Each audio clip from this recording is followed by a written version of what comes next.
Hello student, class 10th की chapter 5 arithmetic progression की exercise 5.2 start कर रहे हैं स्टूडेंट। यहाँ पे इसका फर्स्ट क्वेश्चन देखिए। फर्स्ट क्वेश्चन में कुछ पार्ट्स गिवन है।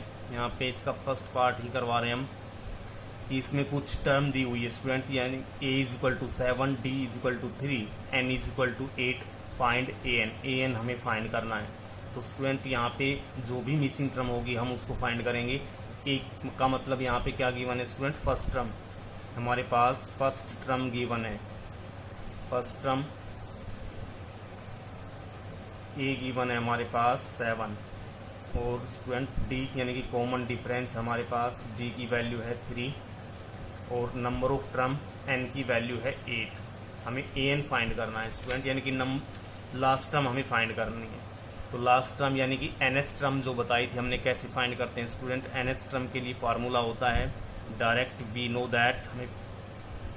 नो दैट कि जो लास्ट टर्म यानी कि an होती है स्टूडेंट, वो क्या होती है, a+n-1 इंटू डी।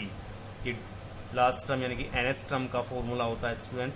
हम डायरेक्ट इसमें वैल्यू पुट करेंगे। an गिवन नहीं है हमारे पास, वो हमें फाइंड करनी है।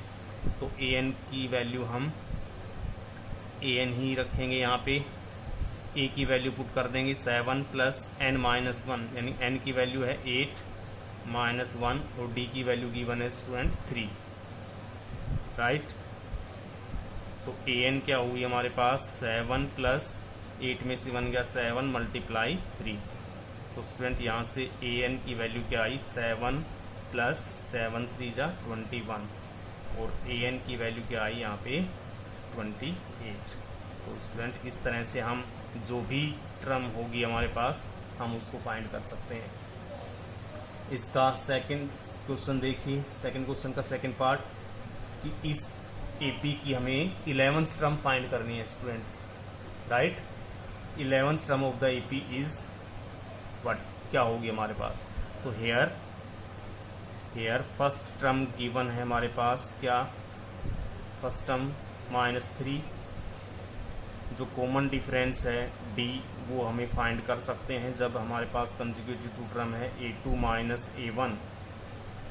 तो स्टूडेंट क्या हुई, A2 - A2 की वैल्यू हमारे पास -1/2, और -A1 की वैल्यू है -3।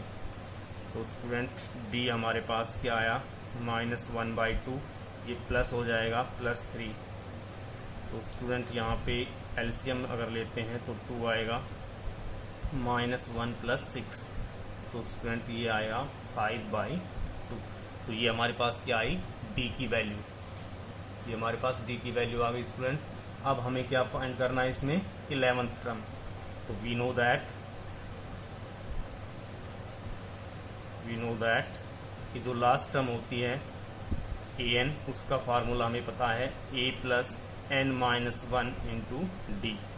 तो स्टूडेंट यहाँ पे जिस भी नंबर की टर्म हमें फाइंड करनी है वहाँ पे हम नंबर ऑफ टर्म क्या लिख देंगे, वही टर्म लिखेंगे जो हमें फाइंड करनी है, यानी कि n की वैल्यू क्या रखेंगे यहाँ पे 11। तो स्टूडेंट पुट n = 11। तो यहाँ पे a11 = a की वैल्यू क्या है हमारे पास, -3, प्लस n की वैल्यू 11 - 1, और d की वैल्यू हमें फाइंड की है स्टूडेंट यहाँ पे 5/2। तो क्या आया रिजल्ट हमारे पास a11 का, a11 = आया हमारे पास स्टूडेंट, a11 क्या आया, -3 + 10 × 5/2। 2 से कैंसिल आउट करेंगे, 2 × 5 = 10, और ये आया स्टूडेंट -3 + 25, यानी a11 क्या है हमारे पास 22। तो ये स्टूडेंट हमारे पास 11th टर्म हो गई। तो इस तरह से हम कर सकते हैं इसको। नेक्स्ट क्वेश्चन देखिए, क्वेश्चन नंबर थर्ड का सेकंड पार्ट करवा रहे हैं स्टूडेंट कि जो मिसिंग टर्म, देखो ये बॉक्स बने होते हैं, इसमें बॉक्स में जो टर्म नहीं है वो हमें फाइंड करनी है। यहाँ पे देखो फर्स्ट जो बॉक्स है वो भी एम्प्टी है, और थर्ड बॉक्स है वो भी एम्प्टी है, यानी कि फर्स्ट टर्म हमें फाइंड करनी है और थर्ड टर्म हमें फाइंड करनी है। तो और गिवन क्या है स्टूडेंट, सेकंड टर्म हमारे पास है और फोर्थ टर्म हमारे पास है। हियर लेट कर लेते हैं, let a be the first term, a be the first term and d be the common difference, common difference. Student A को हमने लेट कर लिया फर्स्ट टर्म है और डी को लेट कर लिया कॉमन डिफरेंस है। हमारे पास सेकंड टर्म है यानी कि A2 है हमारे पास, क्या A2 की वैल्यू है 13। तो स्टूडेंट यहाँ से हम A2 को हम लिख सकते हैं A plus D is equal to 13, right. First equation let कर लिया हमने इसको। सिमिलरली हमारे पास A4 की वैल्यू गिवन है, A4 is equal to 3। Student यहाँ पे A4 को हम लिख सकते हैं, उसमें से एक माइनस करके लिख देते हैं D के साथ, A प्लस n माइनस 1 यानी कि 4 माइनस 1 तो 3 हो गया, A plus 3D is equal to कितनी वैल्यू है इसकी 3। ये हो गई हमारे पास equation second.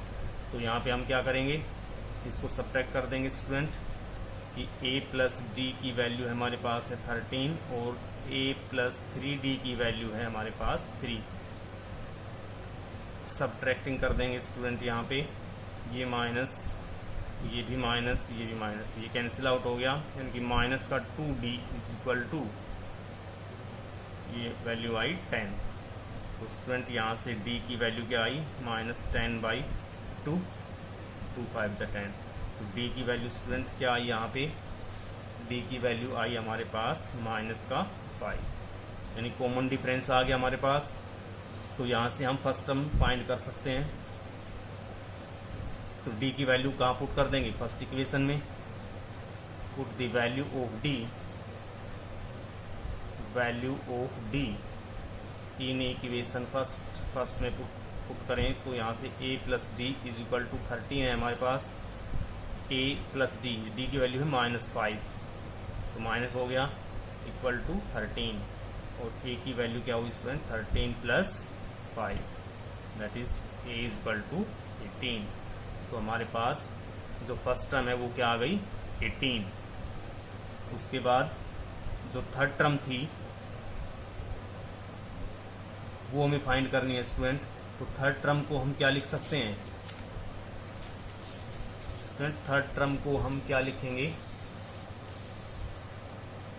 Third term A3 क्या होती है यहाँ पे A प्लस 2D।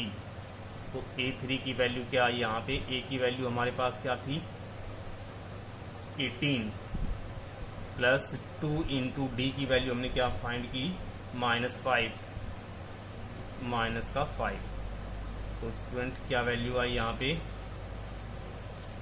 देखिए A3 is equal to 18 minus 5 2 जा 10 और A3 की वैल्यू क्या आई यहाँ पे 8। तो फर्स्ट टर्म थी हमारे पास जो A की वैल्यू आ गई हमारे पास 18 और A3 की वैल्यू हमारे पास क्या आई 8। तो फर्स्ट टर्म हमें फाइंड करनी थी और थर्ड टर्म, तो ये हमारा क्या आ गया। तो इस तरह से आपने मिसिंग टर्म निकालनी है मिसिंग बॉक्स के अंदर से। तो आप इस तरह से कर सकते हैं स्टूडेंट। इसके जो क्वेश्चंस बचे हैं आप उस पर ट्राई करें, जो नहीं आता है आप उसकी प्रॉब्लम सेंड करें, हम वही क्वेश्चंस जो हैं वो वीडियो में डाल देंगे। Thanks for watching the video.